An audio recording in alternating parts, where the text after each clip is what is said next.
On a fine day, Earth was suddenly approached by numerous alien spaceships, and it was clear they had come to invade. We are introduced to the main character Adaru, who at that moment was chasing after Shinabu, his crush, to beg her forgiveness for constantly checking out other girls. Just as Shinu was about to give him another chance, he turned his gaze to a girl walking by, so Shinabu punched him in the face. While Adaru was feeling down, a monk approached, mistakenly thinking Adaru was about to jump off a bridge, and tried to stop him, only to accidentally push him into the river. After getting back on shore, Adaru had to explain the misunderstanding, and the monk, after examining him, said that Adaru had terrible fortune. He was about to encounter great misfortune. Adaru did not believe him, and walked away, but the monk introduced himself as Cherry, a wandering monk. Right after that, Adaru's mother and Shinibu arrived to tell him that something really had happened. Government agents immediately surrounded him to take him away. Back at home,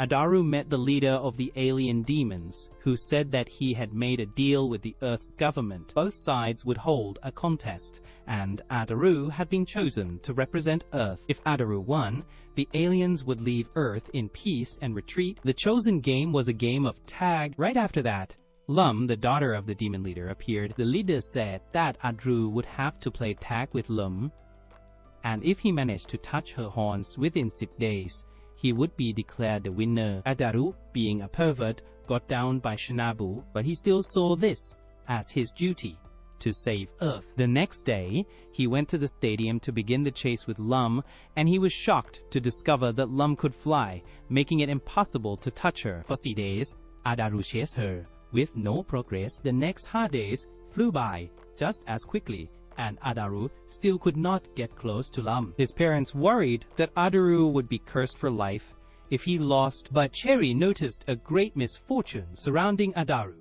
and asked about his past. His parents reveal he was born on Friday, the 13th. There was an earthquake during his birth, and a black cat jumped over him. Misfortunes seemed to haunt him from the very start. That night, Adaru became completely hopeless, ready to accept a life of darkness, thinking he had zero chance of beating Lum. But Shinibu promised that if he won, she would marry him, not wanting to see him live in despair forever. This gave Atu new motivation, and he vowed to do everything he could on the final day. On that last day, Adaru poured all his energy into chasing Lum. Lum, underestimating him a bit, let her guard down, and he managed to grab her by the leg. But then Adaru found out Lum had a power like Pikachu. She could shoot electricity, and she electrocuted him unconscious. However, his motivation to get married made him get up and continue chasing her. Then, in a moment of brilliance, he grabbed Lum's shirt. She got mad and electrocuted him again. But now, Adaru had the upper hand, as Lum had to chase him to get her shirt back. He took that chance to toss the shirt up and slipped behind her, grabbing her horns, securing an unexpected victory. But when receiving the prize, Adaru kept yelling about marriage, which made Lum think he was proposing to her, so she accepted. The demon leader saw that his daughter had made a decision, so he immediately accepted Adaru as his son-in-law. Shinibu got furious, called Adaru a traitor, and stormed off. The next day, Adaru realized he had become a world-saving hero and was ready to go girl hunting, but Lum showed up and forbade him from flirting. She decided to stay on Earth with Adaru instead of going home with her father. However, after a few days, Adaru could not get in touch with Shinibu to make up since Lum kept interrupting, so he decided to divorce Lum and kicked her out. Lum got furious, electrocuted Adaru, and left. But even after she was gone, Adu still could not contact Shinu because Lum kept finding ways to jam their phone signal. After a while, Shinibu finally answered his call again, and Adaru asked her to just ignore whatever Lum said. Lum, extremely angry, amplified the signal from her spaceship to ruin their conversation. The situation between the three caused a disruption in the signal zone, preventing many airplanes from passing through. As a result, Adaru decided to go meet her in person. Lum, however, still had ways to sabotage him this time by summoning thunderclouds and lightning, but Adaru's father gave him a rubber raincoat to protect against electricity. Cherry also followed him, hoping to witness Adaru's final moments. But his presence only made things more dangerous for Adaru, so Adaru had to send him flying out of sight first. Elle intensified the lightning when she saw Shinabu was also searching for Adaru, causing a blackout across the area. Yet even that did not stop Adaru and Shinabu, so Elle drove her entire spaceship down to the ground. Just as Adaru and Shinabu finally found each other, the spaceship was about to crash. After confirming the two were safe, Adaru went looking for Shinabu again, but Lum played another trick on him, right in front of Shinabu. Once again, Shinabu felt like she was being toyed with by Adaru, beat him up, and walked off. Meanwhile, the city authorities came to Adaru's house, demanding compensation for the town's damages. A few days later, Adaru returned to school, but his presence annoyed the whole class and the teacher because Lum kept clinging to him. Shinabu was the most annoyed and ended up being the only one to give Adaru a beating. After that, Adaru ran away from home. Lum and his family went on television to broadcast a notice asking him to come back. Even Shinabu spoke out, and Adaru, now drawing attention from everyone, was forced to leave quickly. As soon as he stepped out of a diner, he bumped into a woman. Finding her pretty, his perverted side was triggered again. But she told him that it was exactly that kind of personality that kept bringing him bad luck. She then introduced herself as a shrine maiden and claimed she had a way to lift his curse. Adaru noticed she looked unwell, so he helped her back home. She pointed him toward the shrine where she lived. Upon arriving, he met her mother and learned her name was Sakura. Her mother bore a strange resemblance to the monk Cherry, so Adaru ran away. But Sakura told her mother to catch him. Her mother tied him up and dragged him inside, so Sakura could perform the bad luck removal ritual. He was thrown into a room full of talismans, and Sakura entered soon after. She suddenly had a toothache and tried to finish the ritual quickly so she could go to the hospital. But in the middle of chanting, a horde of spirits appeared and latched onto Adaru. Sakura then got a migraine and could not concentrate on the spell. After a while, the spirits unexpectedly left Sakura and clung entirely to Adaru,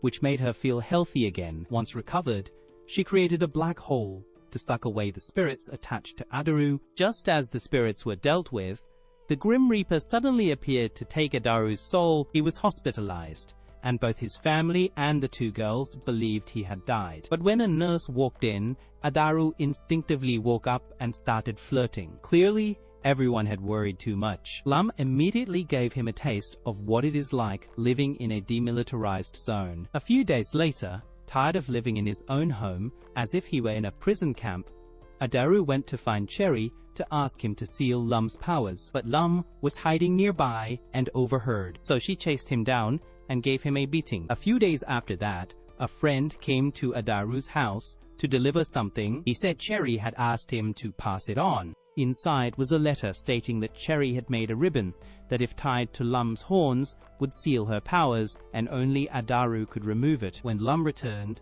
Adaru tricked her into thinking the ribbon was for decoration. She happily let him tie it on. Later, when she wanted to go for a walk, she realized she could not fly anymore. She tried holding hands with one of Adaru, น้อยกว่าอังมากกว่า S friends to shock him, but it had no effect. Knowing he had succeeded, Adaru came out. Lum thought she might be sick or something. Shinabu happened to walk by and saw the two acting intimate in broad daylight. Worse, she overheard that Adaru had given Lim 2 ribbons, even though he had never given her anything. She had even planned to bake something to bring to him, but now, disappointed, she turned and left. Adaru tried to explain, but only made Shinabu even angrier. When they returned home, two of Adaru's friends asked to stay behind to protect Lum from him. Fearing that now Lum had lost her powers, Adaru might turn into a beast and hurt her. But Adaru kicked both of them out of the room. Lum, now powerless, tried to get closer to Adaru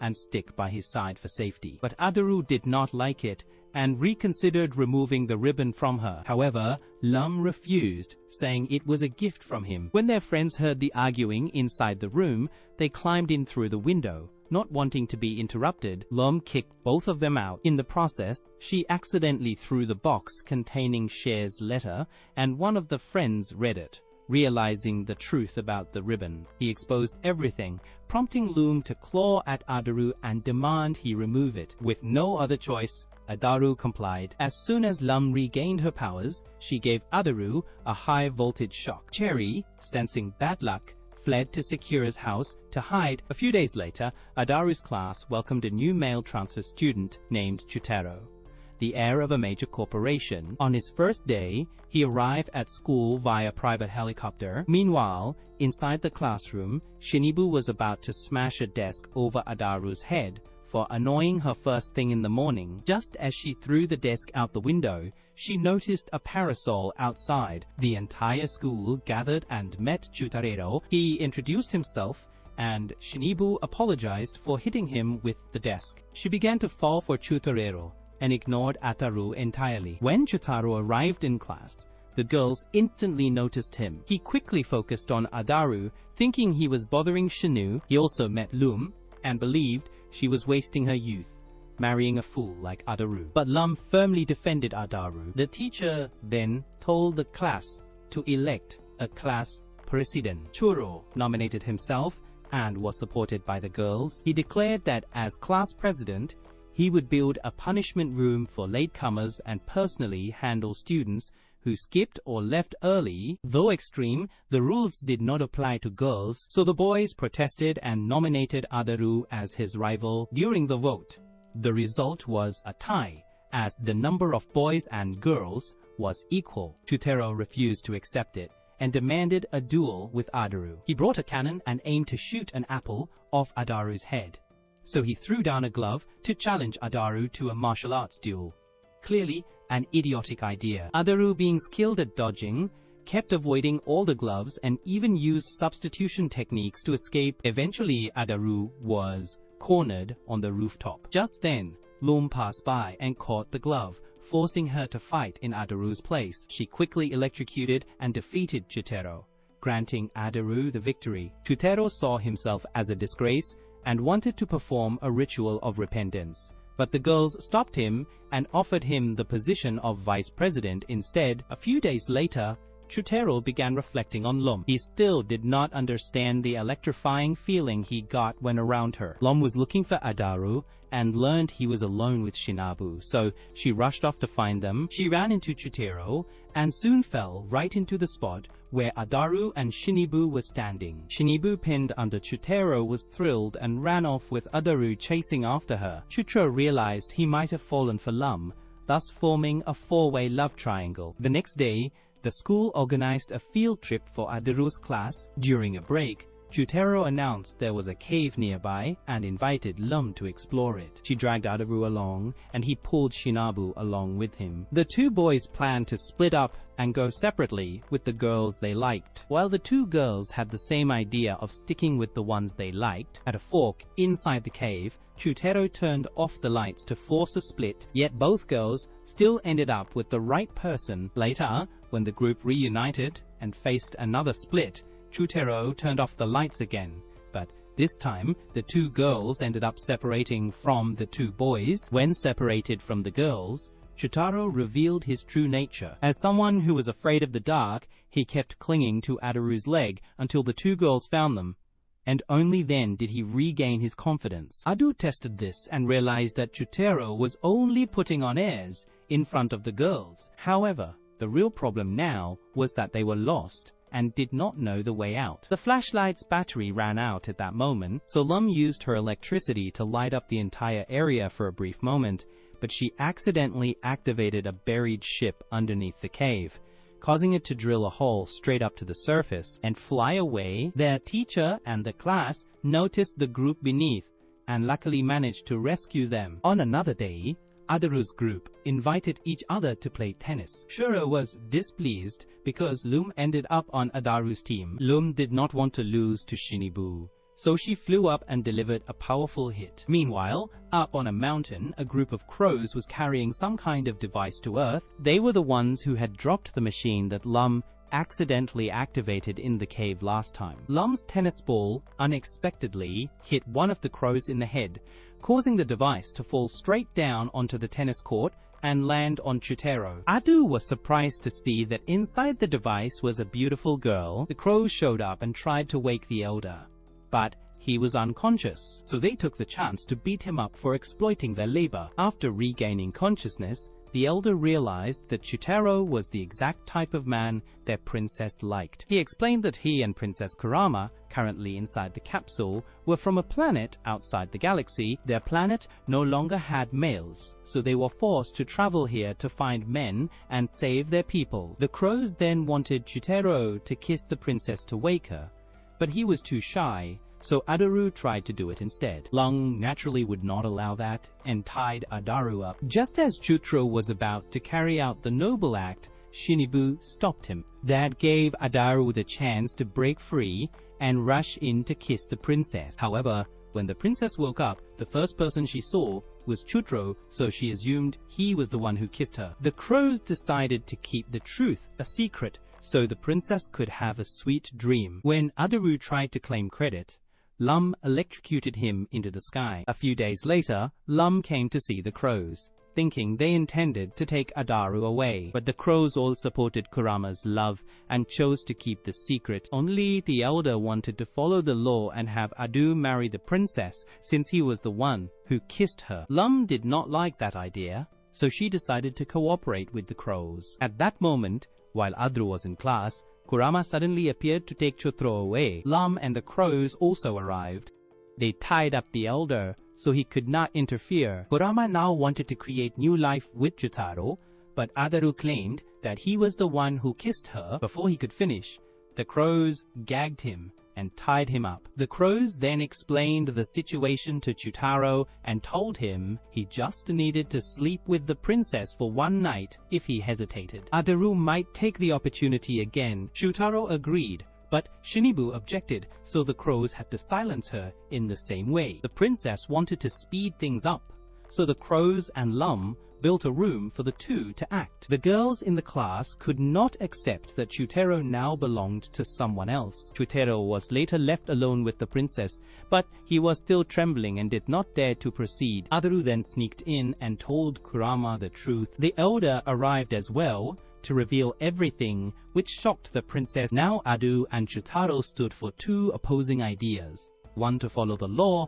and one to follow the heart. The princess wanted to know what the punishment for breaking the law would be, but the elder only knew what was passed down and had no idea about the consequences. So they installed a machine to contact the crow elders of previous generations. When asked, each elder said they were only told by the generation before them. After a while, they decided to go straight to the very first ancestor of the crow race. He then told the story of his own love and admitted he had only made up the law based on his personal experience. There were actually no consequences at all. The princess got so angry that she smashed the machine. At that moment, Chutaro confidently believed that the princess could now form a bond with him without worrying about the rules anymore. But Adaru showed her that Chutaro was nothing more than a weakling when trapped in the dark. Chutareroน้อยกว่าอังมากกว่า His image collapsed completely, and the princess then decided to go search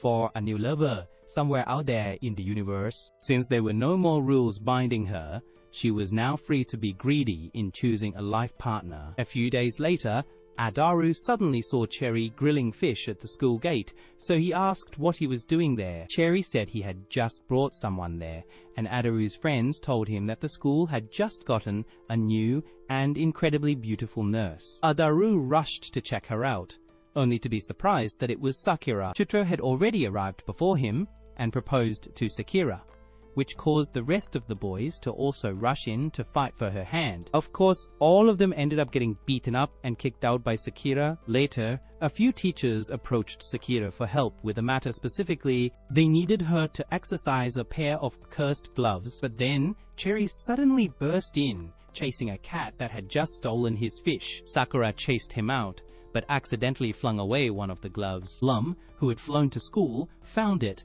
and brought it to Adaru to ask about it. When he put it on, the glove suddenly took control of him and made him hug anyone nearby, from Lung to Shinibu and then the rest of the girls at school. Chutero accused Adaru of using the glove as an excuse to justify his indecent behavior, but the glove also made him hug Churo too. Chutero shuddered in disgust from being touched and drew his sword, demanding to give Adaru a beating. Adaru had to push him away, and just then Sakura arrived and explained that the glove was cursed. It would make the wearer hug anyone, even their enemies. The other glove had the opposite effect. Whoever wore it would knock out everyone in range, including friends. Adaru ended up wearing both gloves. He hugged Lum with one hand, while the other hand was about to become abusive, but then he used his own face to take the blow. That gave Sakura an idea. She set up a ring and put Adaru and Lum inside to do whatever they wanted. So Adaru hugged his wife while repeatedly punching himself in the face. Eventually, he knocked himself out,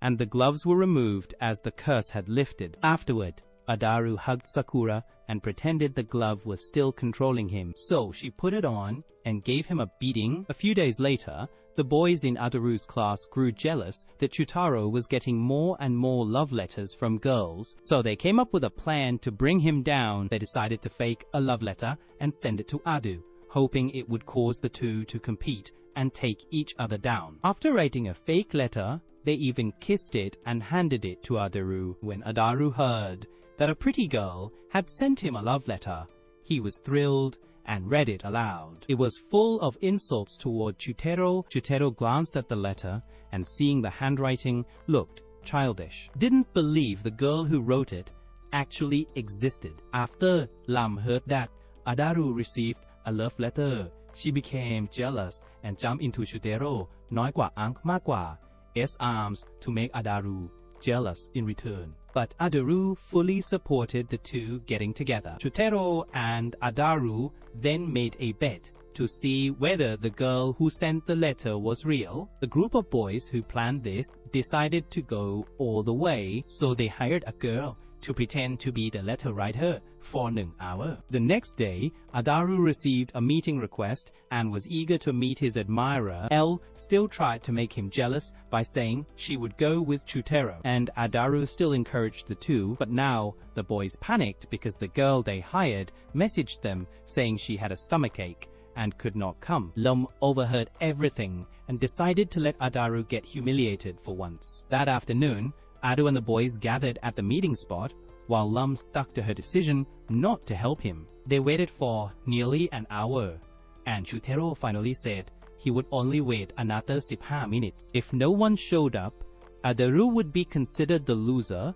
and have to give up his spot as class president to him, and if Chutero became class president, everyone already knew what would happen. At this moment, Lum could not bear to see Adaru being teased anymore, so she decided to pretend to be the letter writer and came to meet him. At first, when they met, both Adaru and the boys were stunned. But when Adaru recognized Lum, she told him to play along if he wanted to save face. The two then left together, and Lum explained everything to Adaru. For the first time, he realized that Lum had always been this adorable. Lum was about to fly back first, but Adaru grabbed her hand so they could walk together a little longer. A few days later, Adaru was excited to go home and eat hot pot with his family, but as soon as he got to his room, Lum had already changed clothes and told Atru to come with her to her hometown to attend the annual festival, since she had already prepared a space portal there. As soon as they arrived in his wife's hometown,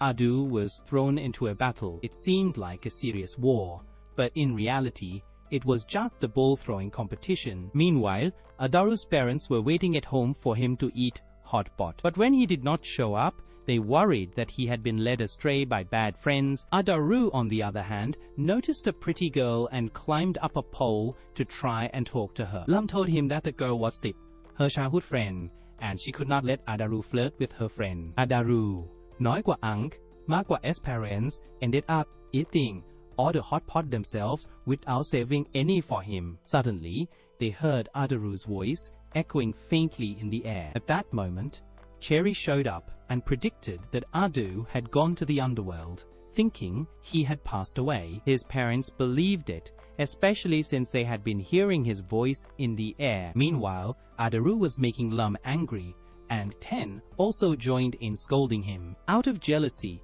Lum knocked over all the balls, causing their team to lose. Cherry then ate the hot pot Adaru's mum had made, and she asked him to hold a prayer ceremony for Adaru. Adaru was then chosen to be punished for making his wife's team lose. Adaru's parents were shown a vision by Cherry of him being punished by demons, which made them even more convinced that he was being tormented for living a bad life. A few days later, Adaru returned, but caught a cold, so his friends came over to visit him, though most of the boys came just to see Lum, but Lum was not home at that time. Suddenly, Cherry arrived and sensed an evil aura nearby. Adaru's closet suddenly burst open with snow, and then a girl appeared. Cherry recognized her as a Yuki Anna, a snow spirit. She said she had something urgent to attend to beyond the portal in the closet, and needed someone to go with her. The whole group followed, including Adaru. On the other side of the door was Neptune,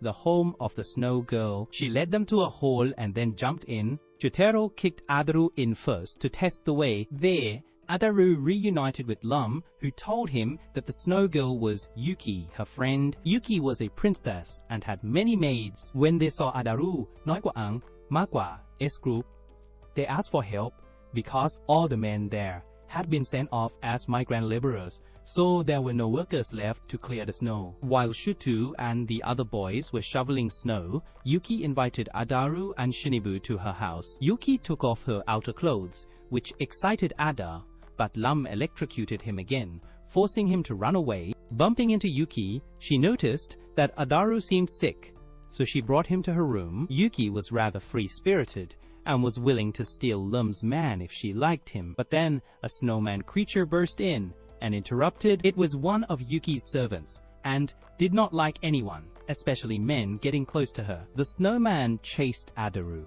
forcing him to flee back to the hole, and he had no choice but to jump in, reappearing on his own rooftop. The media soon arrived, after discovering the snowman grabbing Adaru on the roof, and news of Adu and the snowman quickly made headlines. After recovering at home, Adaru asked Lum to close the portal to prevent the snowman from following Yuki here. They also noticed that Shutaro had been missing for a while. It turned out that all this time he had been exploited for labor and kept shoveling snow on Neptune without knowing. Not long after, Adaru's class officially entered summer break and the semester ended. As they were leaving, Adaru stood up in front of the class and declared that he wanted to give up. The teacher asked if he was sure, and said a bunch of things as if Adaru's decision would affect his future. The teacher thought that Adaru was planning to drop out because of his terrible grades. Shutaro then stepped up and claimed that Adaru was trying to give up his position as the main character. So everyone volunteered to become the new main character of the show. Cherry and Sakura also arrived to compete for the role. Lum's friends came to apply too, along with many other characters, but Adaru then announced that he only wanted to give up his position as class president.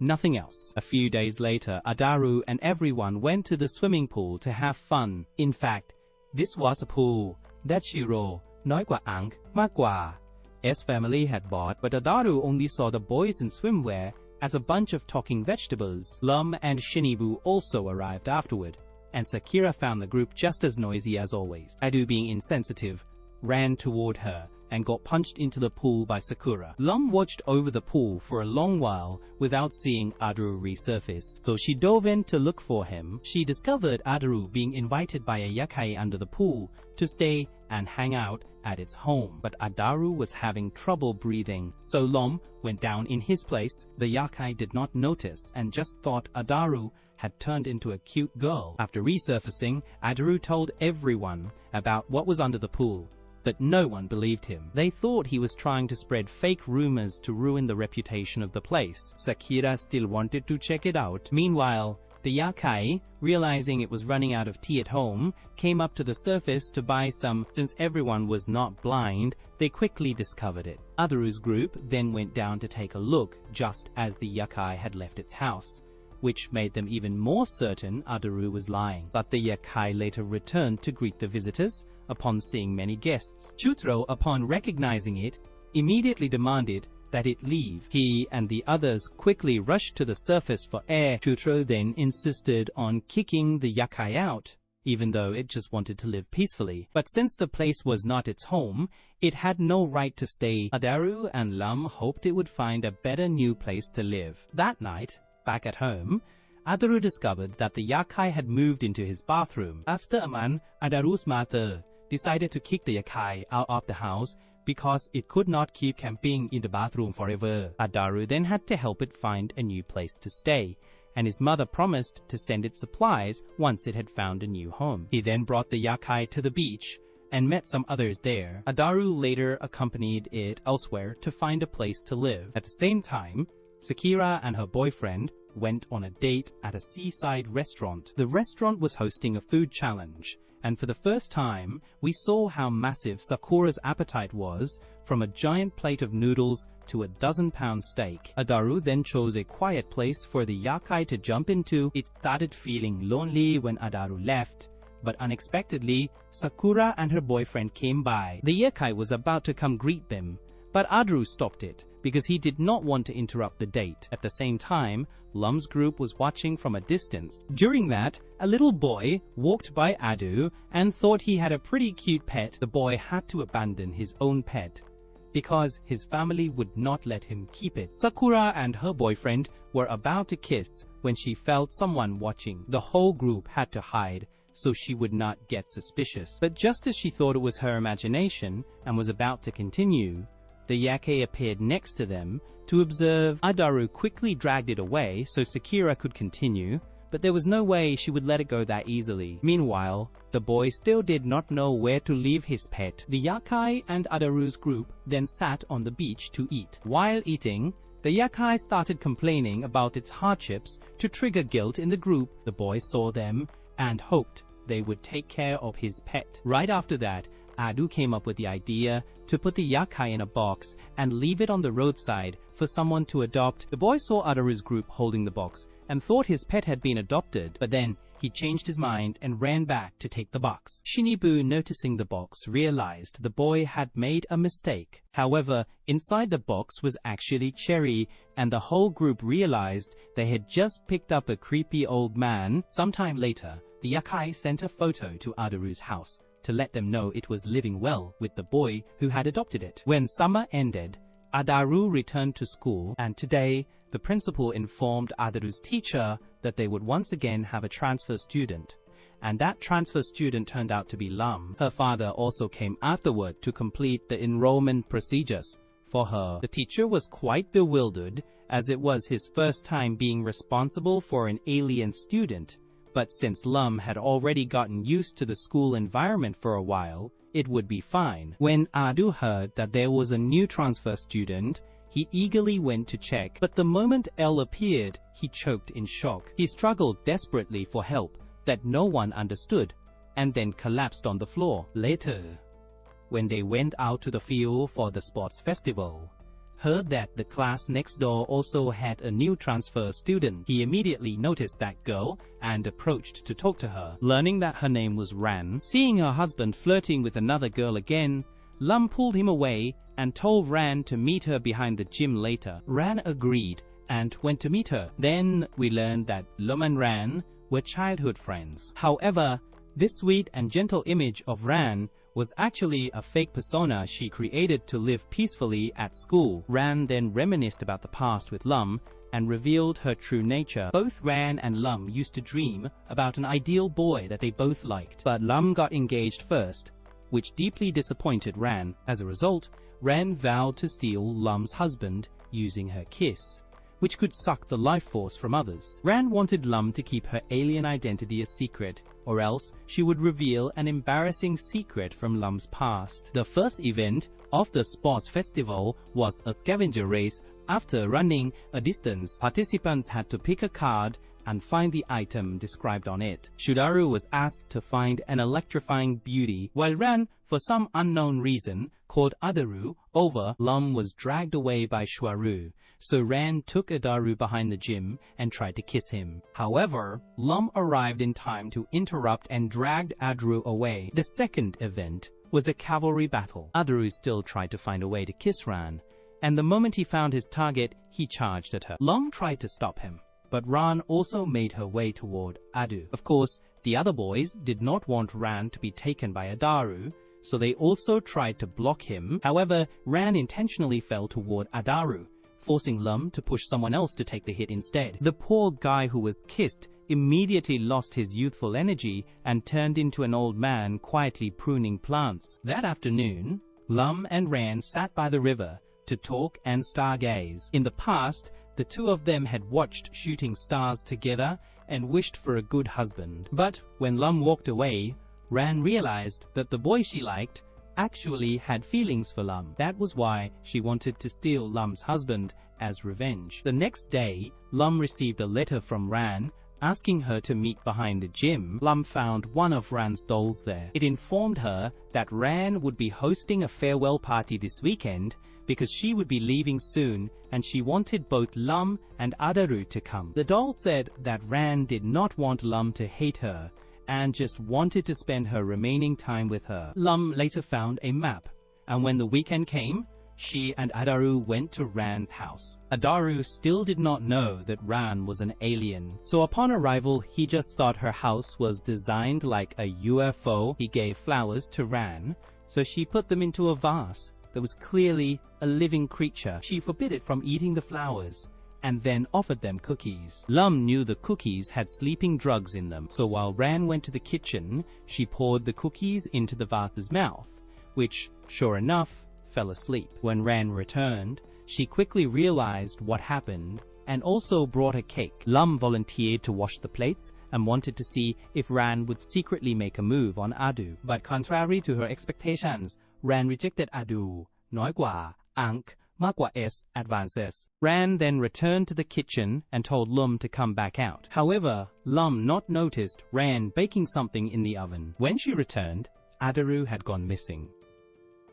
What Ran had baked was a clone of Adaru. She pushed the fake Adaru next to the real one. When the two looked at each other, they started moving like mirror reflections. The stamp used to distinguish the two was suddenly swapped by the real Adaru, which caused Ran to give the real one back to Lum and then went looking for the fake one to kiss. When she realized she had just kissed the clone, Ran was furious. That night, Lum thought Ran had returned and felt a little regret. But the next day at school, Lum met Ran again, and Ran was still determined to get her revenge before going back. Once again, Lum did not understand why Ran was so unpredictable. A few days later, Cherry suddenly sensed that something bad was about to happen, and right after that, his soup also showed signs of ill omen. So Cherry hoped nothing too terrible would occur. At that time, Lum saw Adaru diligently cleaning his room because Shinabu was coming over to visit. He claimed that he invited Shinabu just to discuss class matters as class president,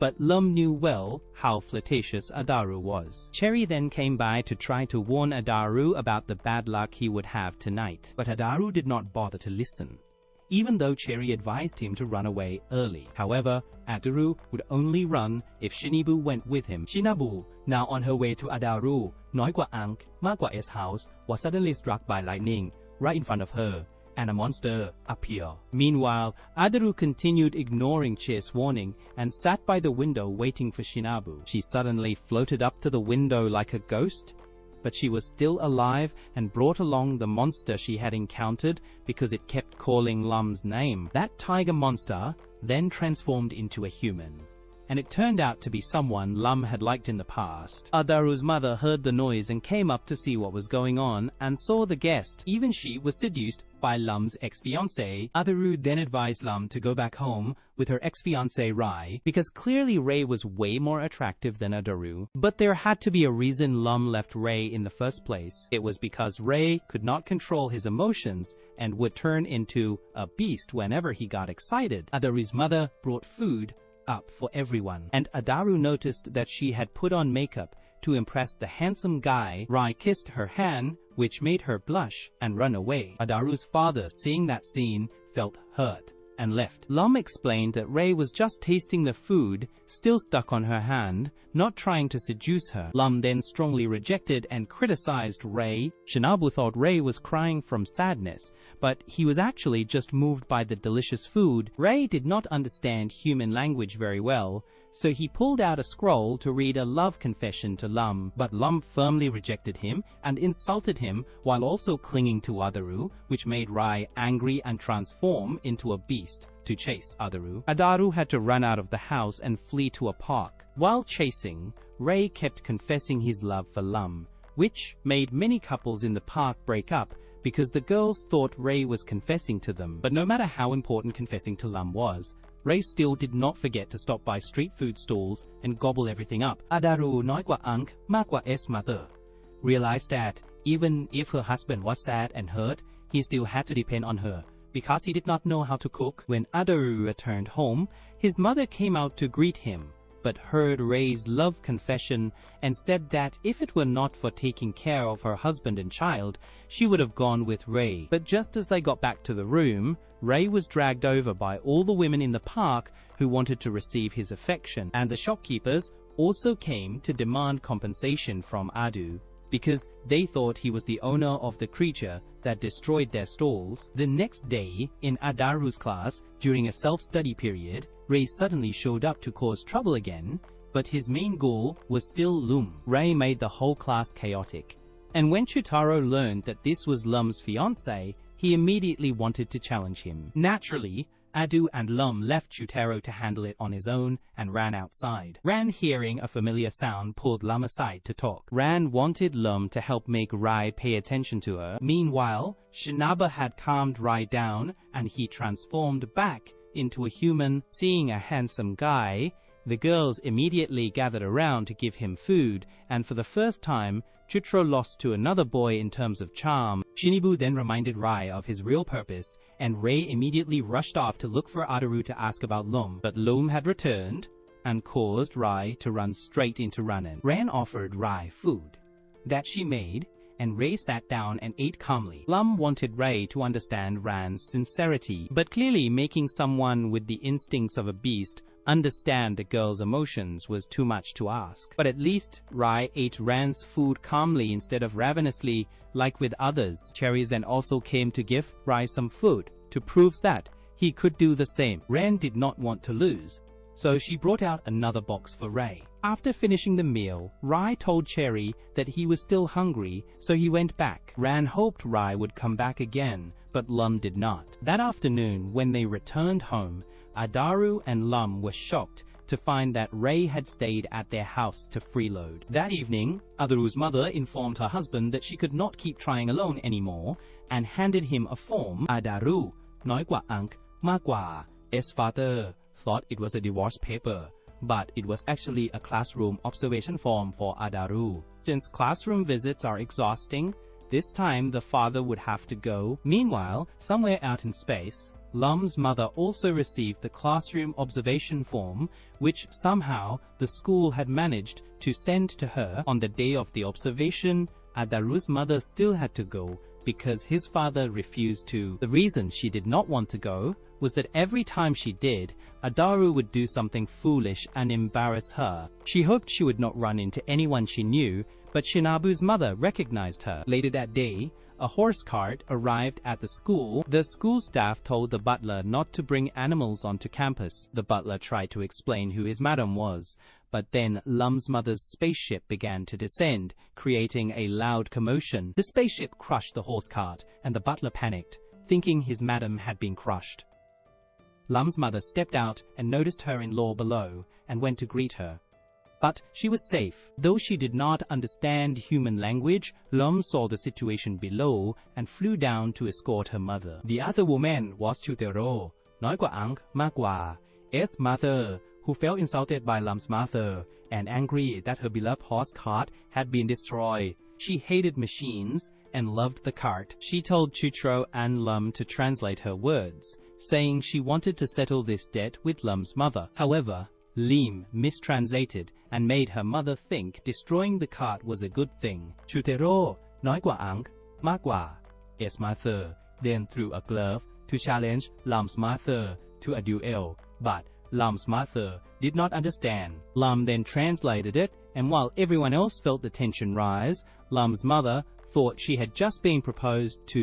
The school bell rang and everyone went home. The teacher, who had been sick, finally dragged himself to school, saw the spaceship and the horse cart, and thought his illness was making him hallucinate. Meanwhile, Adaru's mother called him to wake up and go home. Adu was disappointed because he did not get a chance to shine that day. The next day, Lum came to wake Adaru up again. On the way to school, Lum noticed the trees changing color. Adaru guessed the leaves would turn red in about a week. He brought a yo-yo to school to show off to girls while Lum was sewing something to give to Adaru. Chutero thought if Adaru kept acting like a fool, Lum would spend less time on him. But Adaru did not care and continued doing stupid things. That night, Lum finished her gift, but Adaru started complaining about her, saying she was annoying for always waking him up with violence and electrocuting him all the time. He wanted to be free like before,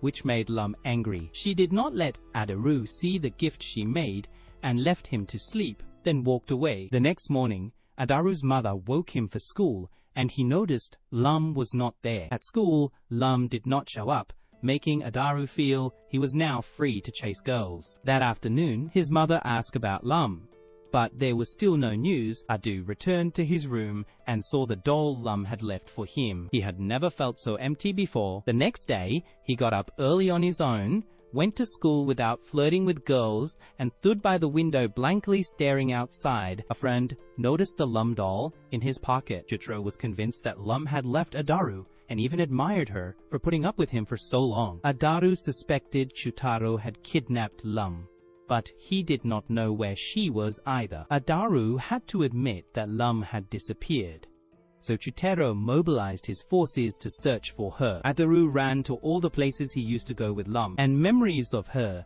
began to resurface in his mind. He started to feel regret and cried under the tree that Lum had once taken notice of. At this moment, Lum was busy with her parents preparing paperwork, as her passport had expired, so Lum had to go reapply. She left the doll behind because it contained a microphone that allowed her to hear Adaru, น้อยกว่าอังมากกว่า S voice. She heard that Adaru was crying because he missed her. So the next day, Lum returned to be with Adaru. Although he still pretended to be fine, Lum now understood Adaru's feelings better than ever. The new year had come, and today, Adaru was walking with Lum through the shopping street, when suddenly a handkerchief flew into his face. Adaru sniffed the scent and realized some girl had dropped it, so he ran off to return it. The sense of smell of a girl chasing Hunter led him to an ox cart guarded by someone in black. He called out to the cart's owner to return the handkerchief, and the girl told him to come to the front. She then extended a skeletal arm to scare Adu, causing him to panic and run away. When he got to school, Adaru told Chutro about it, but Tro did not believe a demon would appear in broad daylight. But while sitting in class, Chutaro reconsidered what Adaru had said and found it strangely familiar. During lunch, even from the cafeteria below, there were two people dressed in black, walking ahead and rolling out a red carpet for their lady to walk on. She then came to Adaru, น้อยกว่าอังมากกว่า S class, and ran to Chutero. The whole class asked Chutaro about their relationship, and the girl said she was engaged to him. The girls immediately got angry and crowded around Chutero, while Adaru wanted to help the girl escape from Chutero, but Chutero explained that this was Ryoko, his younger sister. Adaru also realized she was the one who scared him earlier that morning. Ryoko said she came to bring food to Chutro, but the lunchbox was from Monday and today was already Thursday. Since the ox cart took a long time to travel, the food had spoiled and gone bad. Chutero refused to eat it, causing Ryoko to ask what her 3 days off from school were for. Adaru decided to step up and eat the box to make Ryoko happy, despite the whole class warning him that he might get food poisoning from it.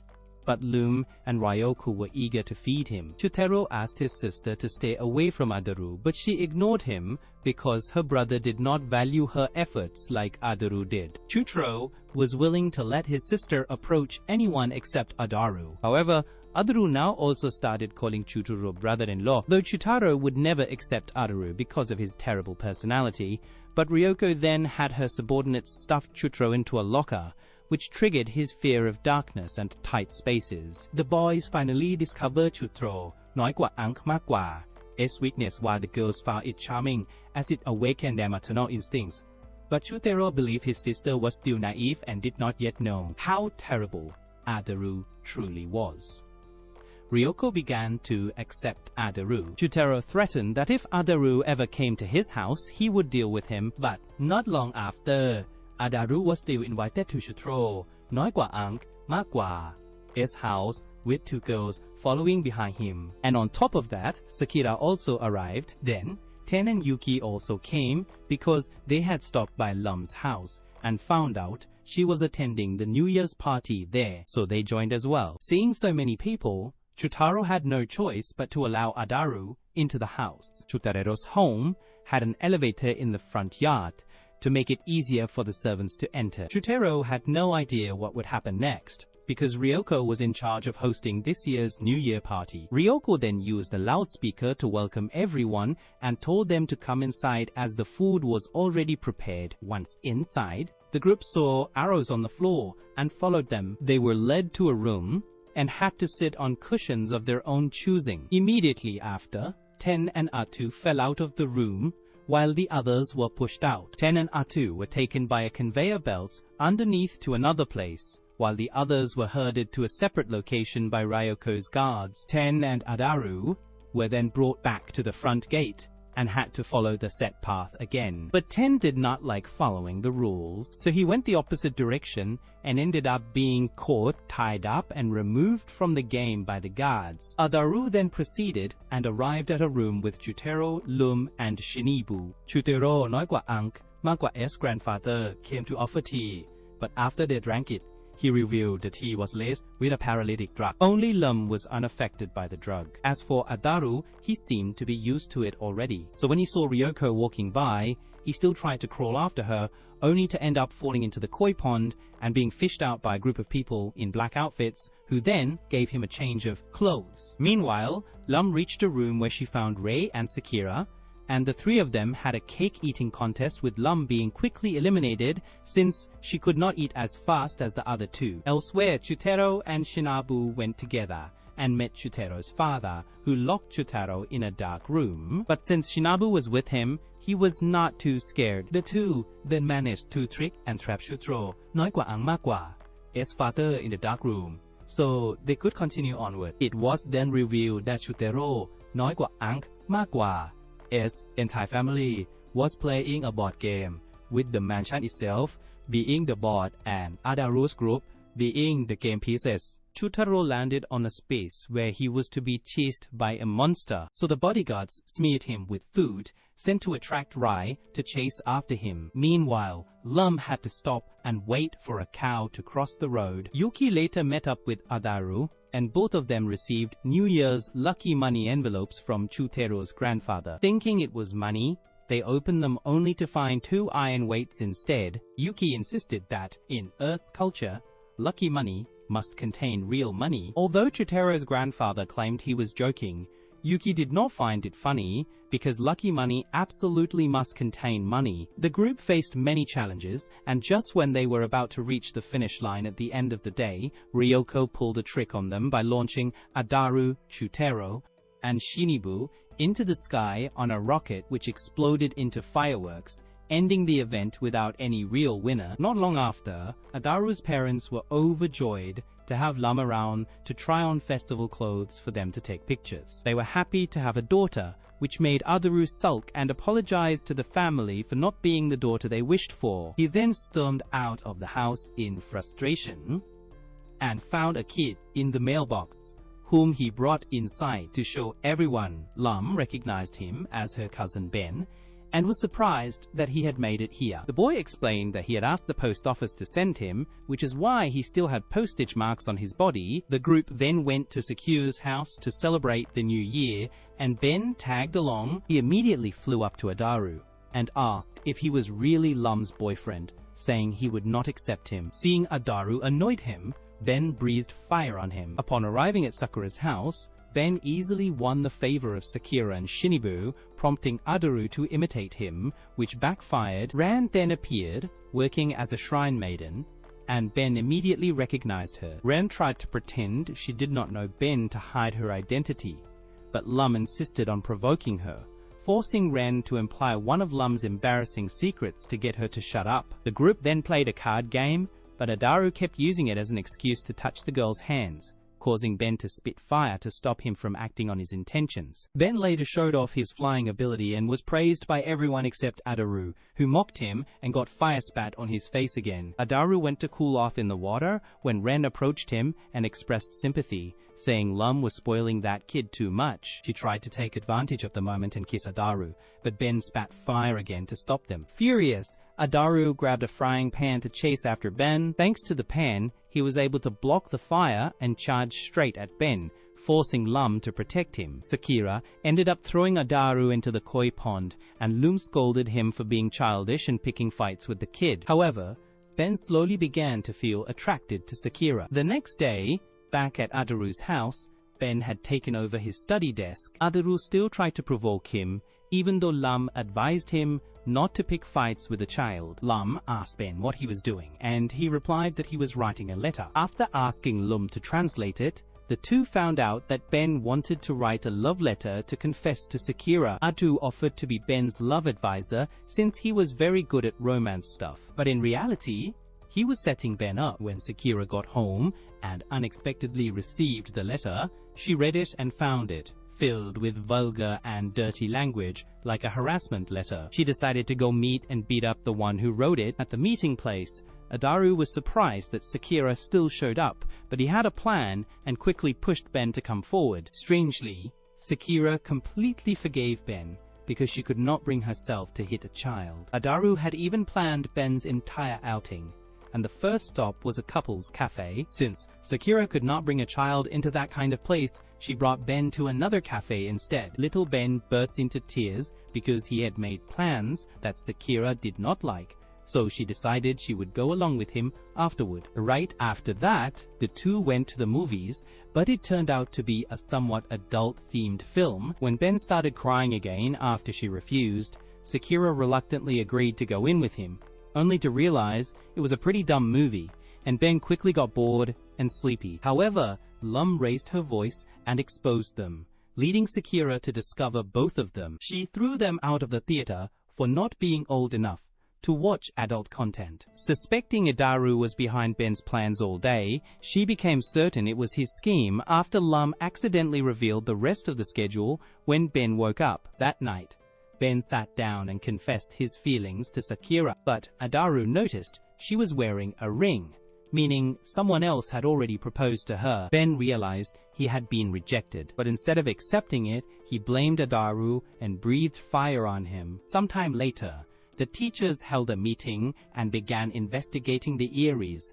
frequently visited by students. One student overheard this and ran to tell the entire class that the teachers were about to launch an anti-knacking enforcement week. Of course, Adaru and the rest of the class refused to accept such dictatorship and chose to rebel. The next day, right before lunch break, both the teachers and students were ready to go to war. The bell rang, and the students immediately dashed toward the school gate like they were crossing a border, but Chutaro and a few others sided with the teachers to counter the students' campaign. However, such a small number could not possibly stop all the students. Adaru and a few others climbed over the wall to escape. Next came the second obstacle. They observed the usual student frequented shops, but saw no guards, so they tried entering and asked if their teacher was around. The shopkeeper said no, but in fact, the teacher was hiding inside, waiting to catch anyone who touched food. When noodles were brought out, the shopkeeper signaled Adaru to run. He understood,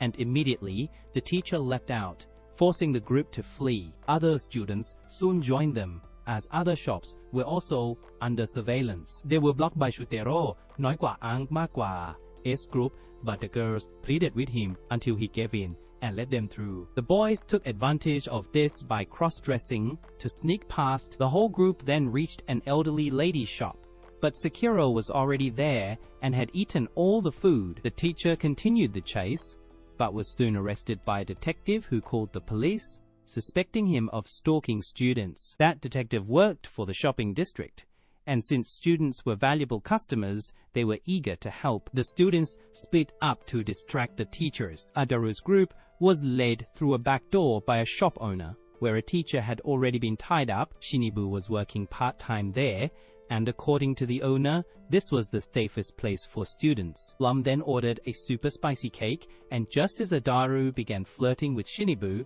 she shoved the entire spicy cake into his mouth. Panicking, Adaru bolted, Chutro, nói qua ang ma qua.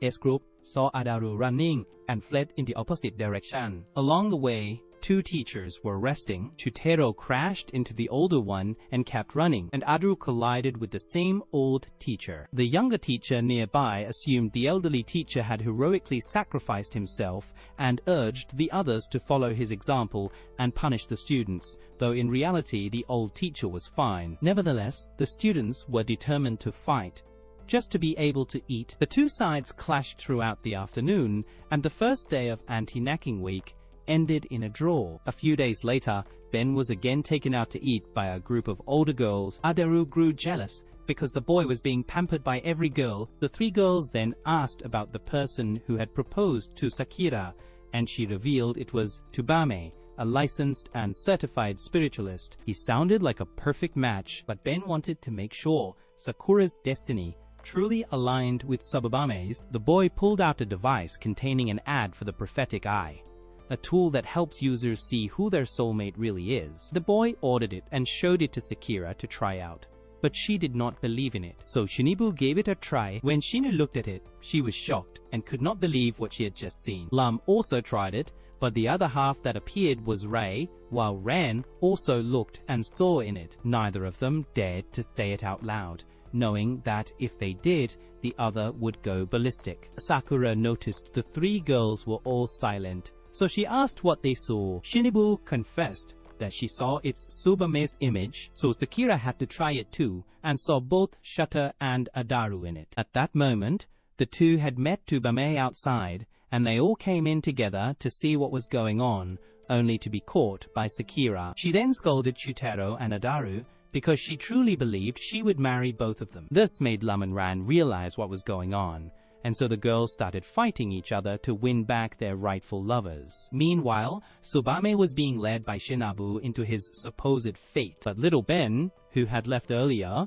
then heard from the vendor that they had accidentally delivered a defective product, and the defective version would show the person who, if married, would lead to misfortune. The real item was later delivered, but by then it seemed too late. Not long after, a young man carrying a ladder showed up at the school and climbed inside. He warned the teacher not to interfere or something would happen, but the only thing that happened was that he fell off the ladder. Meanwhile, Adaru and Shutarero were in the middle of a baseball match. Adaru was throwing the match on purpose in exchange for 10 swimming tickets. When he threw the ball, Chutero managed to catch it, but was called for a fault, and the ball flew and hit the young man, who was hiding in the tree. He fell and even swallowed the ball, literally. Chutero then informed everyone that this was Toby, son of the top sporting goods manufacturing group. The families of Chutero and Toby had been rivals and full of resentment for a long time, so the two of them had clashed many times. On one occasion, they faced off in a baseball match, but instead of playing normally, they threw their equipment at each other's heads. Chutero won because a bat caused more damage than a ball. After that, Toby went up the mountain to train and returned every year to challenge Chutero again. But nearly 20 matches all ended in a draw. So this time, he came back again for a rematch. However, Chutaro was in the middle of the school's internal tournament, so he had to postpone the duel. Ryoko suddenly arrived on horseback and felt that it was pitiful for Toby to have come all this way only to be ignored. So she wanted Adaru to let Toby join the team, as she had long had feelings for him. When the two guys heard this, they beat Toby up, but Ryoko's love was one-sided because Toby hated girls due to being teased by Ryoko since childhood. Ryoko and Chutero then made a bet. If Chutero won, Ryoko would give up on her feelings for Toby. Adaru did not accept having someone shoved into the team without knowing his skills, so he tested Toby, who indeed turned out to be quite bad. Still, Adaru accepted him anyway because he was aiming to lose. The score was currently tied, so Adaru's team was not allowed to score. AD sent Toby to bat, and sure enough, he was terrible at it. But Ryoko hoped he could hit the ball no matter what. So the men in black made their move. They stopped Chutaro and brought the ball directly to Toby to hit. They also blocked anyone trying to sabotage Toby, so Adaru had to try and stop him at the final base. However, that base had already been rigged with a hole dug by Ryoko. Adaru tried to tag Toby with the ball, but he ended up swallowing it and then vomited out a bunch of other balls, causing the match to end in another tie, requiring extra innings. Not long after, Toby was hiding under a bridge inside Chutaro's house, looking for a way to challenge him again, but Chutaro was missing that day, so Ryoko took his octopus pets out for a walk instead. When Toby saw someone pass by, he threw a weight and a letter onto the bridge. Ryoko got the letter and thought it was a love letter from Toby. One of the octopuses, angry at having the weight thrown at its head, hurled it back and hit Toby in the head. Chutaro arrived at that moment, having been locked up in a concrete block by Ryoko since last night. He noticed Toby's letter and forbade Ryoko from having feelings for Toby anymore, but she refused and detonated a bomb to blow Chutaro away. Adu and his family were having a relaxing Sunday when Ryoko called Adu asking for help as she was being chased by her brother. Adu agreed and was taken away while Lum chased after them and found a letter on the ground that revealed the location where she could find Adaru. Adu at that time still thought he had been brought along to protect Ryoko from Chutaro. Meanwhile, Lum had arrived at Tobias's place and saw him in trouble as the ladder had been blown over by the wind, leaving him stuck. Lum grabbed his leg and dropped him down. Just then, Toby noticed that Ryoko had also arrived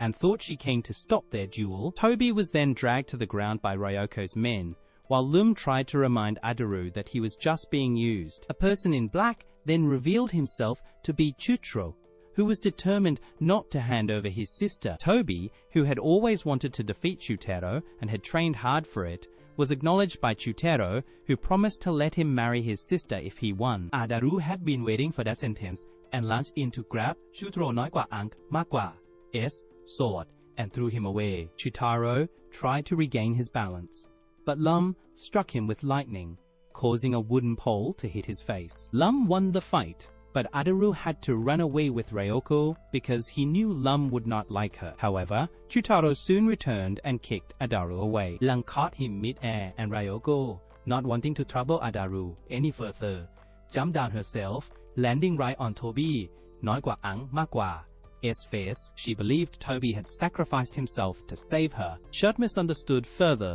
even though Toby tried to explain that he had no romantic feelings for Ryoko. When Chutaro mentioned the love letter, Lum brought out the letter she had picked up earlier. Toby thought it was a dual letter, but it was written on pretty paper like a love letter. Chutaro then wanted to finish the duel, but though Ryoko said she wanted to help Toby, she ended up causing him even more trouble. She handed him an axe, which he threw upward, cutting down a pile of wood. She tried to help him dodge by throwing an anchor at his head. When she tried to give him a weapon, she threw an entire barbell on his neck, knocking him out. As he tried to run away, he was blown back by a grenade right into Ryoko. Chutaro acknowledged Toby's efforts, even though he had constantly suffered because of Ryoko, and decided to let them be together. On a beautiful day, Lum found Ran shopping for a visit to Ray. Lum intentionally came over to ask about it, but was met with an aggressive response from Ran, so she gave up. When Ran brought food to Ray,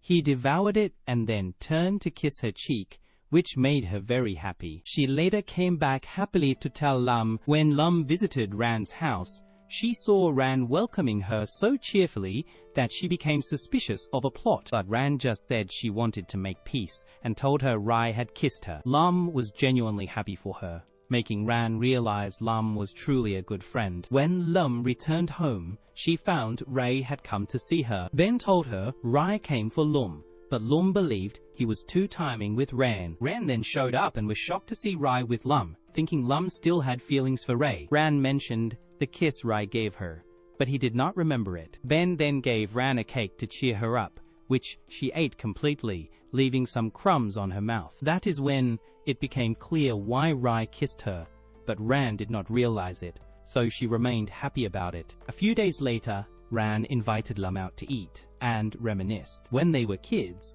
Ran once invited Lum for a sleepover. Ran had wet the bed before, so her mother was very strict about it not happening again. That night, Lum needed to use the bathroom, but instead of going, she swapped places with Ran, and the next morning, Ran was scolded again for wetting the bed. She tried to explain that it was Lum, but Lum denied it, so Ran was scolded even more. Lum felt guilty and promised to give Ran the doll she liked the next time Ran came over. The next night, when Ran stayed at Lum's house, Lum did the same thing again. The next morning, when Ran's mother came to pick her up, Lum's mother was hanging the wet bed sheets outside, exposing the incident again, and Ran was scolded once more. But at least Lum kept her promise and gave Ran the doll she liked most. Not long after that, Lum invited Ran to go tease dogs, saying that whoever lost the race would have to treat the winner to ice cream. Ran was scared because she could not fly like Lum, but Lum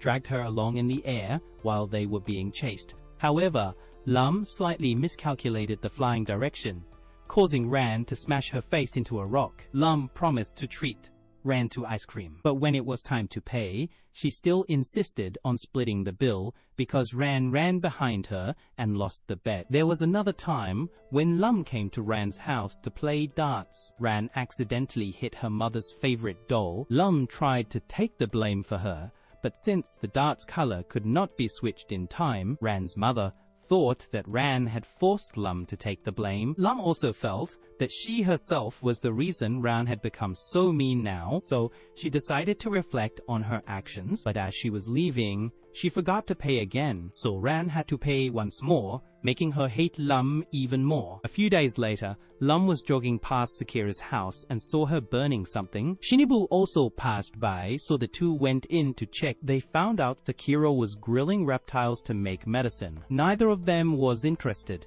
but when they found out Sakira could make a love potion, both wanted to help. They then went down to the basement with Sakira to make the medicine, and created 2 pills that looked like candy. Lum went home to give one to Adaru, but he was sleeping and somehow still resisted. He was awakened and did not believe what Lum was trying to feed him. But when he learned it was a gift from Sakira, he ate it immediately. After that, Adaru began saying sweet things to Lum, but once outside, he started talking nonsense. The worst was when he met his mother and claimed he was adopted and wanted to go find his real parents. His mother did not believe a word and assumed he had eaten something bad again. Shinabu was also visited by Adaru, who spouted more nonsense, so she had to go ask Sakura, who then realized she had made the wrong medicine. It was a babbling pill. On another day, Adaru's group invited each other to the beach, but there were big waves and swimming was banned. All the seaside stalls were closed. They unexpectedly encountered a weird father and son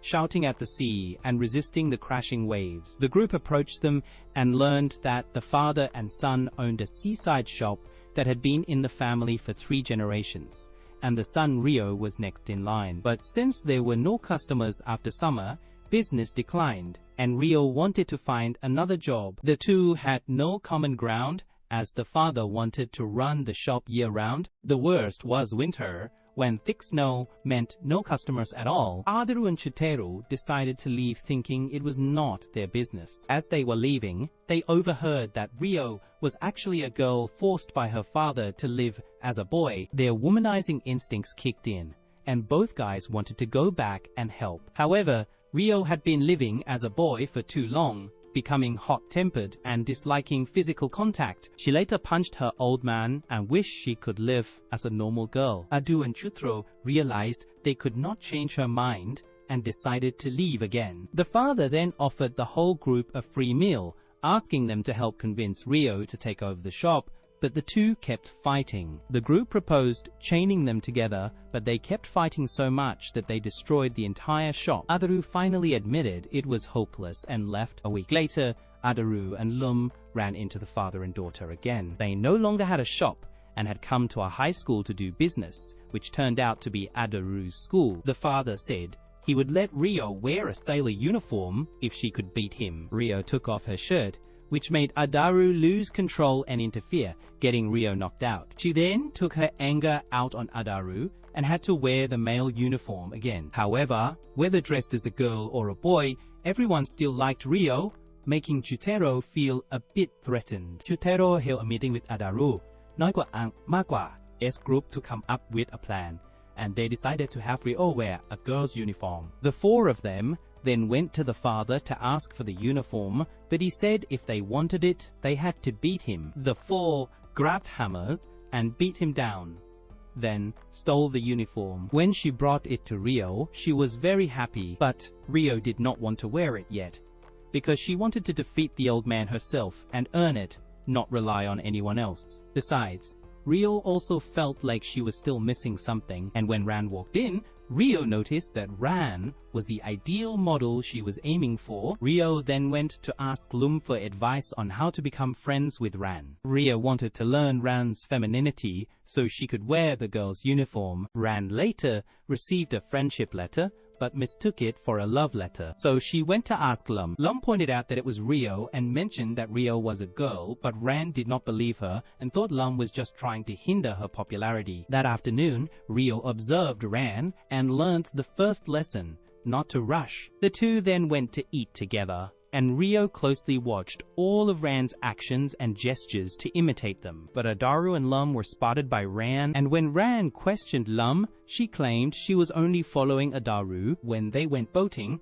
Rio wanted Ran to try rowing, but when Adaru saw them being close, he rowed over to interrupt. That evening, Ran scolded Lum again, and Rio still did not understand why girls could be both gentle and fierce. But at the very least, she was not going to give up until she could wear the girl's uniform. A few days later, Rio broke her piggy bank to get money to buy women's underwear, but the amount did not seem to be much.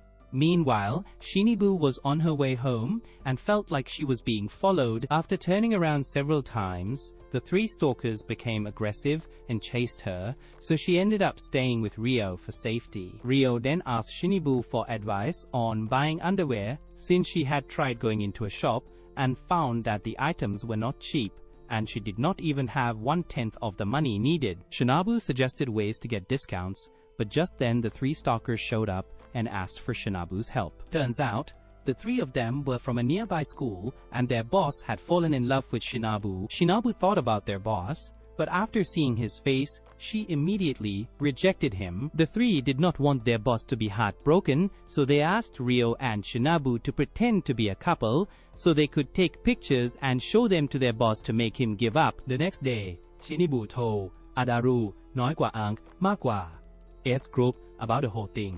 That afternoon, Shinabu and Rio pretended to be a couple on a date. The three guys followed to take pictures, but Rio got a little too into character, because they had promised her a discount coupon for the lingerie. Shinabu had to remind Rio to tone it down, because they were just acting. While eating, Eru showed up to ruin things. He had prepared the exact item Rio wanted, in exchange for a date with Shinabu. But Loom was not about to let him flirt with Shinabu. The three guys had to move Rio and Shinabu elsewhere to take more photos. After taking a photo of them at the fountain, suddenly the boss himself showed up to look for Shinabu. The discount coupon got blown away by the wind. Rio had to choose between the two, but Shinibu punched the boss away herself. However, the coupon was then taken by Cher's cat and burned in the fire. One of the guys then had to help calm their boss down by taking the bag of goods Adaru had prepared and pretending it was from Shinabu to soothe him. The boss started eating it right in front of Rio, and Adaru's mom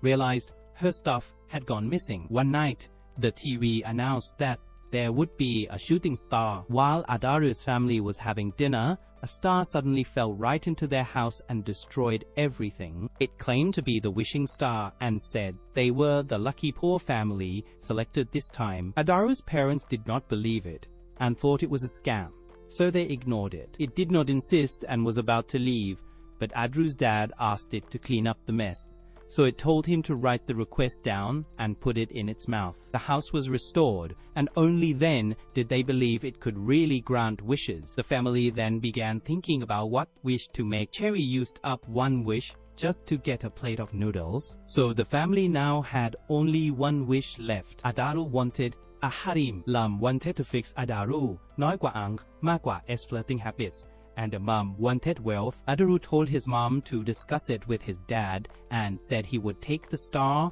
back to his room.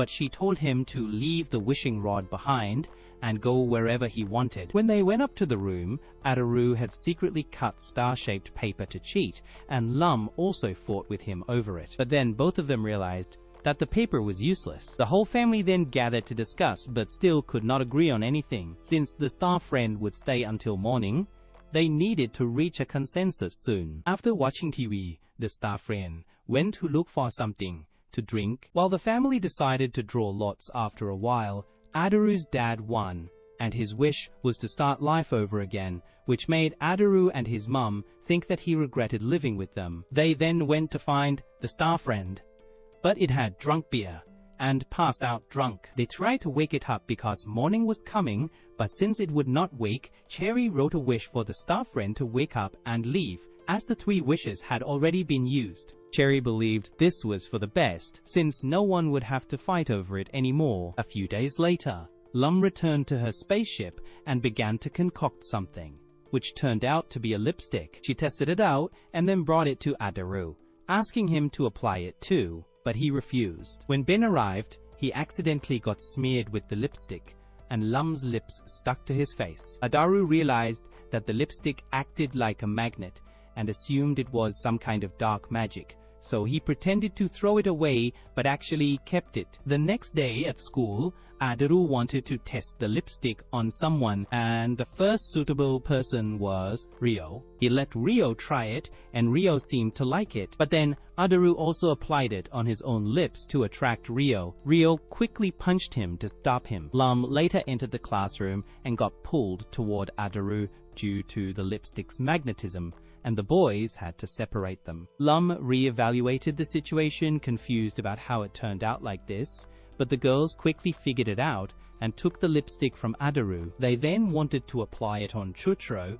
though he resisted. He secretly wanted an accidental kiss with Lum, so he agreed. At this time, the others were trying to keep Lum and Adaru apart due to the strong magnetic pull, but Adaru leaned toward Rio, forcing Rio to kick him away. Thus, the 2 boys, sworn enemies, ended up together. The other boys in class excitedly tried the lipstick too, but when the teacher walked in, the lipstick flew toward him and stuck to his head, causing everyone to be pulled toward the teacher. Ben also came in and was pulled toward Rio, who ran away with a large group chasing behind. Rio then realized how terrifying the lipstick was and vowed never to touch it again. A few days later, Adaru's class agreed to host a dark hot pot party where everyone would eat together in the dark. When Lum asked what that was, they simply explained it involved throwing anything into the pot and eating in the dark. Lum found it interesting and decided to make some test dishes for Adaru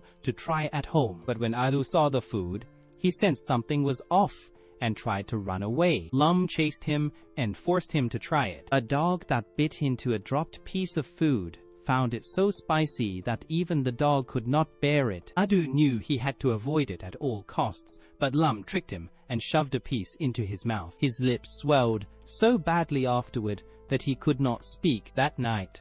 Adaru asked Lum if she disliked any foods, and she mentioned she hated an alien vegetable. Adaru then asked Ben about the vegetable and tried to trick him into buying it. But Ben said he needed 6 days, while the hot pot was in 3 days. So Adu decided to take Lum out to eat everything possible to find what she hated. But after eating noodles, Lum admitted her taste buds did not really work and that she only enjoyed eating with Adaru. However, when a nearby table ordered something with garlic, Lum quickly left and Adaru realized she hated garlic. He stole the garlic dish and stuffed himself with it, thinking he could use the garlic breath to scare her. But Lum had prepared a deodorizing spray to keep him away. On the day of the hot pot party, most people added edible food into the pot. Adu added garlic, Lum added spicy seasoning, and the mysterious purple lump she had made earlier. Ben also returned early after meeting a traveling vegetable vendor, and he added the alien vegetable to the pot. When the teacher arrived, the vegetable clung to Adaru's mouth. Lum hated it because it had the ability to eat the cook in reverse. A few days later, Churro invited the whole group to his house to show them the octopuses his family raised. Since the family symbol was an octopus, they treated them like family members, and the most precious octopus was kept in their cold storage room because this species of octopus only lives in Antarctica and is an extremely rare specimen. It requires a suitable environment for captivity. Though it is said to be rare, it is actually just a blue octopus, which led Adaru to think it is far inferior compared to the grilled octopus sold at food stalls. Hearing this, the blue octopus felt hurt and ran away. The entire Shutaro household had to go on lockdown to search for it, and Shutaro held Adaru, น้อยกว่าอัง มากกว่า S group responsible for what they said. At the same time, Shutaro announced a huge reward for anyone who could bring the octopus back to him. The whole group then ventured into the tropical forest to find the octopus, since everyone wanted the reward of their choice. However, there were many dangerous animals there, such as leeches, crocodiles, black panthers, and other hazardous creatures. Suddenly, someone in the group was dragged away by some unknown creature, and Adaru, along with two others, chose to ignore it and move on. Meanwhile, Shinibu's group found the boy, who was dragged away, and discovered that he was covered in ink. As for Adaru's group, they discovered that Shutaro, น้อยกว่าอัง มากกว่า S bodyguard, had been attacked by something. The three of them were about to find some random creature to trick Chutaro with when they heard Shinabu scream. When they rushed back, they saw that Shinabu's group had already been captured by the octopus. Only now did Chutaro reveal that Antarctic octopuses grow giant in high temperatures. Adaru and the boys then launched an attack on the octopus,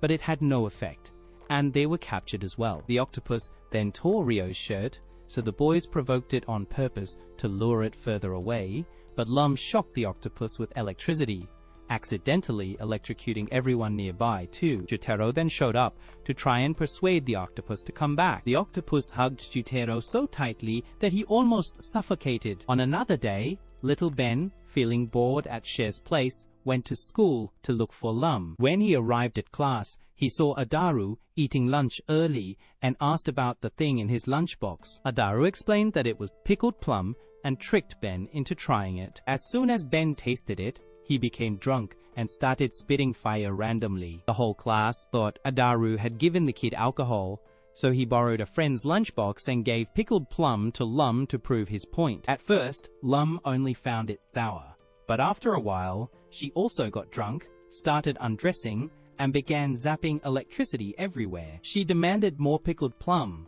so everyone had to give her some. But then she flew around while the whole class had to hurry and find Ben, who was even more dangerous than Lum. Chutaro chased after Lum, which made her cry because Adaru chose to look for Ben instead of chasing after her. The teacher saw this scene and decided to inspect all the students, suspecting that someone had brought alcohol to school. Chutaro was willing to be searched if the teacher would apologize in case he was wrong, and said that if the teacher really found alcohol, he would perform a naked dance in front of the whole school. Meanwhile, Adu was about to invite his friend to sneak out and eat, but when Lum passed by, both of them had to hide, only to get scorched by Ben's fire breath from behind. Sakura happened to walk by and gave first aid to those burned by Ben. When Ben saw Sakura, he got excited and breathed fire again, forcing Adaru and the boys to shield her. While trying to take advantage and touch her, they were all kicked away by her. Old man Cherry arrived and gave them alcohol to rub on their burns, but Lum snatched the bottle and flew back to class. The teacher, seeing the bottle, was overjoyed and demanded the boys dance naked as promised. Since only Chutaro made the vow, he was forced to carry it out. Meanwhile, Cherry was still trying to get his bottle back. One day, Tenchuya was walking through a mushroom forest when she found someone unconscious. She went down to check but was knocked out by the mushrooms. A few days later, Yuki asked Lum if she had seen Ten as she had something to discuss with her. Elle did not know, but upon returning to Adu, น้อยกว่าอัง มากกว่า S house, she found Ten there. Sip explained that she had lost something very important, her chain that she always carried with her. They then went to see Yuki, who showed them something that had been sent to them, a videotape. On it were three people claiming to be the delinquent gang from the Galactic Middle School. One of them was the person Ten met in the Mushroom Forest. The trio claimed they were strong too, but never got challenged, and they believed it was because Ten's group back then was so powerful that it overshadowed them, so they stole Ten's chain to provoke her into a fight. However, neither Yuki nor Lum remembered ever being delinquents, but in truth, the reason was because both of them kept following Ten and getting involved with her in shady activities, so they were lumped together. Ten then decided she would go have a showdown to reclaim what belonged to her. Yuki also resolved not to let things slide and would follow Ten. At this point, the three junior high girls began to feel worried because Ten, Lum, and Yuki all had quite the reputation and were very strong. The three started to regret it, but since there was still no guarantee they would lose, they went to ask a computer to find the best strategy. Meanwhile, Yuki and Lum had already chased after Ten. Yuki wanted Ten to pay the bill for the DVD player and monitor she had just broken, and Lum had the map to the jewel location. They arrived at the meeting point, which turned out to be a restaurant on Earth. After eating, Ten asked if they were going to fight and where her chain was. They pulled out the chain and then just ran off. Lum's group chased after them to get it back, but the three girls split up. The pink-haired girl disappeared and was swinging the chain when Lum smacked her with a hammer, making her reveal herself. The girl, in snakeskin clothing, took the chain and ran off. She threw it to a teammate who pretended to faint, but it was just a trick to help the snakeskin girl escape. She had the ability to shed her skin and hide. At that moment, I realized this group were delinquents, but all their tricks were for running away and avoiding being bullied. Lum then managed to grab the chain and knocked the girl unconscious. But the chain broke too, so she had to hide it. Ten arrived, and Lum was worried that if Ten found out the chain was broken, she would go berserk. They did not know what the chain really meant to Ten. Just then, a flying robot chef arrived and stepped on Lum's group, but luckily, there was a hole beneath them, so they did not get crushed. Lum was now afraid Ten would take Ataru as revenge for the broken chain. The robot ran out of fuel, so the three girls bought salt and refueled it. It then spat out a pile of chains and flew away. The girls thought they could use the pile of chains to fool Ten, but Ten insisted her chain was one of a kind. She then had Lung heat the chains and asked Yuki to rapidly freeze them. Normal chains would break from such temperature differences, but Ten's special chain remained intact. Once she got her chain back, Ten left in peace. When Lung got home, she found out that the chain was actually the key to Ten's house. But right as she entered, the three girls showed up from the back door, claiming the chain they had was the real one and demanding a rematch. Sip ignored them to exhaust it after being away from home for 10 days. A few days later, Lum's group gathered again, this time because Yuki revealed that the sea urchin planet was about to be developed, and the secret they had hidden there was about to be exposed. Years ago, when Lum's group of 4 were still attending Galactic Elementary School together, they had a robot teacher named Kau. He was the only teacher who could control their mischief. Ten did not like being lectured by a teacher, so she got everyone to pull pranks on him. They rigged a pulley on the door and tied an extremely heavy weight, intending to drop it on him when he entered. But when he walked in, the weight did not affect him at all. Only when he bowed did he realize he had been pranked, and he punished Lum's group. Yuki did not participate, and Ran got dragged into it unwillingly. Adaru and Chitro overheard this and confirmed that the group really had been mischievous. Ran kept getting pulled into it, despite not wanting to, while Yuki never joined and did not even try to stop them. The group went on to try more tricks, like using chains for Lum to electrocute the teacher and shut him down temporarily, though he still collapsed on top of them. Adaru figured if Kowu was that tough, they should use a rocket, and they actually did. They fired a rocket at their teacher, but he was completely unharmed and got so mad he chased after them. The 4 then got on a flying car and escaped the school, but he kept pursuing them until they fled into the sea urchin star. They flew erratically until he got stuck there, and since no one lived on that planet, they had left him there all this time. And now, the whole group could only hope that everything had settled down, but with that old man's grudge holding nature, there was no way it definitely had not. For them, a long time might have passed, but to him time meant nothing. Immediately, the tall guy showed up and gave Lum's group a beating just to vent, then flew off and ran. Whether she liked it or not, still had to take the blow. A few days later, Ryoko unexpectedly created a cursed doll. She then brought it to Chutero น้อยกว่าอ่างมากกว่า S room to test it. At first, Chutero did not believe it. But when he started to experience the same effects as the doll, he began to worry. Ryoko realized how dangerous the doll was, so she decided to entrust it to someone else to keep it safe. And that person was Adaru. He did not know what the doll was for, but he decided to guard it for Ryoko. The next morning, Adaru went to school with the doll hidden inside his shirt. During a break, Adaru fell asleep and the doll bumped into the desk, causing Chutro to be affected. He suspected something had happened to the doll. Later, during gym class, Adaru and Chutero were doing push-ups, and just as Adaru collapsed, Chutro suddenly collapsed too. During recess, Adaru accidentally teased Shinibu and got shoved into a wall. Chutero got pushed as well, which made him even more suspicious that Adaru was carrying the doll. When Lum shocked Adaru with electricity, Chutero became certain of his theory, but he had to quietly retrieve the doll because it seemed Adaru did not know what it really did. Then Adaru started fooling around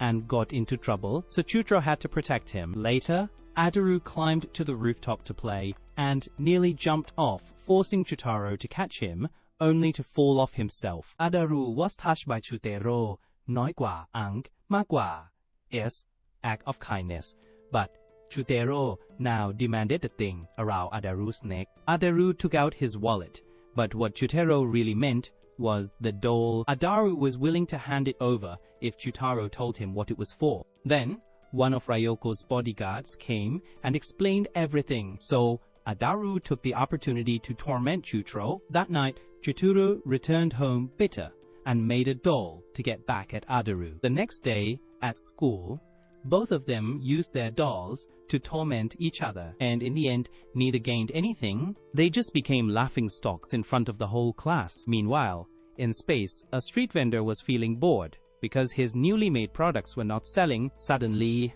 little Ben flew by and the vendor offered to trade a candy stick for a bottle. Ben agreed and traded, deciding to give it to Lum. But while waiting for her to return, Ben accidentally activated the bottle, which sucked Lum inside. She was then miniaturized and trapped inside the bottle and had to break out to see how to reverse the effect. To fix it, they needed an enlarging bottle, so she told Ben to go buy one right away. She then encountered Adaru and thought this was her chance to gain his love. She lied, saying she had a shrinking illness and needed his love to return to normal, but he ignored her and just went on living as usual. After dinner, Adaru still found Lum annoying even when she was tiny. He even said it would be nice if she stayed small forever, but that night, while sleeping next to her, he still tried not to crush her with his hand. The next day, Lum had to skip school, and on the way back, Adaru found out the truth about Lum's condition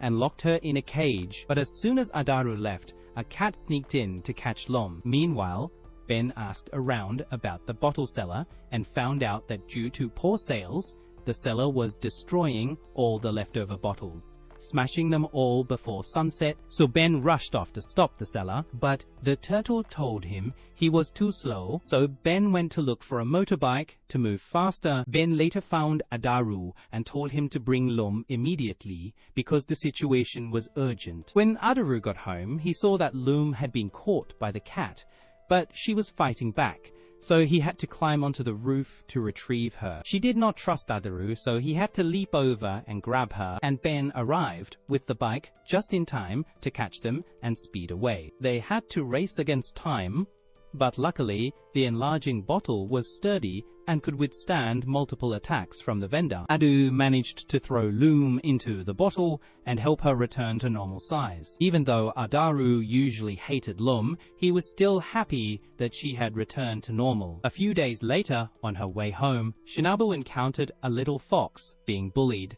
by a pack of vicious dogs. She used the stick to chase them off, but when they did not back down, she picked up an entire log and charged in fiercely. The dogs ran away quickly, and Shinibu handed the fox over to the police. However, the officers got distracted and the fox ended up escaping. The fox then followed Shinibu and saw Adaru suddenly run out and hug her. Realizing that Atu was Shinabu's friend and remembering the gang leader who had followed Shinibu previously, the fox wanted to protect her, but Shinibu was able to handle things on her own. The next day at school, the fox transformed into a mini Adaru to appear before Shinibu. When the rest of the class and the teacher arrived, they saw the mini Adaru cleaning the floor and thought the real Adaru was just being unusually diligent that day. But then the real Adaru showed up and the class suspected that one of them was an imposter. Of course, everyone knew which was real, but they chose to gang up on the Adaru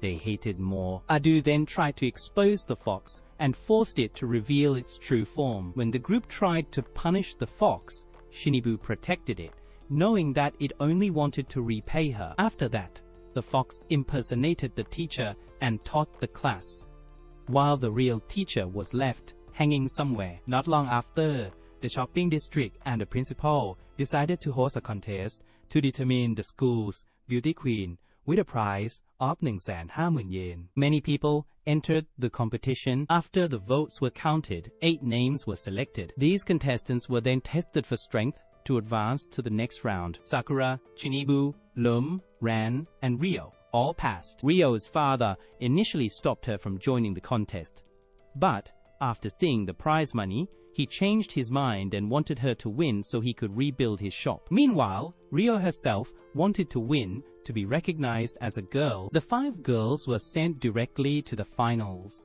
as Adaru was the one directing the contest. They stepped into the ring, and Adaru announced that the competition would not only be based on beauty, but also on intelligence and bravery. Everyone was participating because of the 150,000 yen prize. Adaru then began the final round. The first event was guessing the object inside the box. All 5 girls put their hands in. Lum guessed that it was Baby Ben, but missed part of the answer. Rio immediately recognized a watermelon and won the first round. Adaru then introduced the sponsor of the first round, a fruit shop. The second round involved retrieving candy using only the items provided. Sakura and Shinibu felt it was an insult to their intelligence, but Rio quickly arranged the items and got the candy, winning the round. This round was sponsored by a candy store and a furniture store. The third round was a noodle eating contest, obviously sponsored by a noodle shop. Sakura tried to restrain herself so she would not look like a glutton, but before she was full, the others had already collapsed. The judges gave her higher points, putting her in the lead. In the next round, Adaru asked the girls to change into battle costumes. Everyone ended up wearing outfits that looked like swimsuits. Rio, who had originally worn a bikini, was reminded by her father that she was supposed to fight, not model, so she wrapped herself in bandages instead. Ran, realizing she was the weakest among them, resorted to tricks. She kissed the other 3 girls, and Lum immediately knew that Ran had drained their energy. Thinking she was now the strongest in the ring, Ran believed she could defeat Lum. However, their real opponents were wild animals brought in by Adaru, not each other. The sponsor this time was the zoo, and the 5 contestants had to battle 5 wild beasts. But 3 of the girls had already lost their strength. The first match was between Lum and a tiger. Lum quickly rushed in and kicked the tiger's head, but it did not go down. She had to resort to her electric bite to finally knock it out. Next up was a giant snake, so Sakura took over. She was quickly wrapped tightly by the snake, and her provocative pose ended up earning her bonus points. The animal team and Shinibu wanted to swap fighters, but Adaru had already been knocked unconscious by a gorilla. Shinibu had to enter the ring to stop the gorilla, but got flung away and landed in the bear's arms. She tried to pin it down, but was not strong enough. Chitaro transformed and tried to jump in, but was thrown out instantly by the gorilla. Lum rushed in to help Sakura. Meanwhile, Rio was tossed into the ring by her father and came face to face with the tiger, but she was immediately smacked across the floor. At that moment, Ran was about to run away but was blocked by a lion and forced back onto the arena. She was pinned down by the lion, and Lum could not handle everything by herself. So Lum suggested that Ran drain the strength of the animals. However, Ran refused,